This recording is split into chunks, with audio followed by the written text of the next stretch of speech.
One of my favorite grandma hobbies is hosting cafes at home for my friends, and I want to show you how to host your own cafe at home just in time for cozy season. This season's theme was Fall Harvest Cafe. I started baking the day before, made everything from scratch, so I needed a ton of coffee. First thing I got started on was my Biscoff apple crumble cheesecake. I put that in the fridge to set overnight, and then I started working on my pumpkin chai cinnamon rolls. I made everything from scratch, but just remember, a cafe party can be as easy or as hard as you make it. Whether you bake everything or not, it's still gonna be super fun. I had to let the cinnamon rolls rise, so I worked on my cream cheese and blueberry buns next and took a break to hang out with Poppy. Once those doubled in size, I baked them, and then I started working on my chocolate chip cookies. I just portioned these out to make it easier for myself the day of, but I put these in the oven 15 minutes before guests arrived. I frosted my buns and then frosted my cinnamon rolls. I also did my finishing touches on the decorations, started setting the tablescape up, and just putting things where I wanted them to go. I got this gorgeous banner from an antique store, and I think it's going to be one of my favorites forever.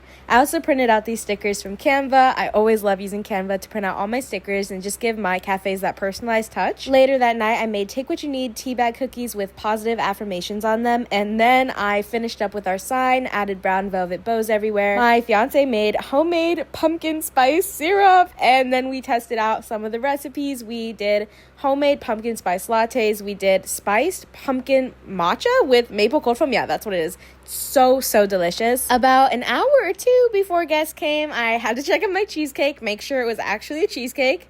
Good thing it was a cheesecake. I always try to make a savory option. I love charcuterie, so I did a fall harvest charcuterie. And my fiance made these brie, turkey, and apple sandwiches. Oh my gosh, they turned out so delicious. I think I had like 2 of these. I set everything out about 15 minutes before guests came. And since this was kind of like a pop-in party, I also allowed my guests to use the oven in case they wanted to warm anything up, since things would be sitting out for like 30 minutes, 40 minutes. Cafe parties have really become my favorite to host just because you can really get the bulk of the work done the day before and then have the entire day to just relax the day of your party.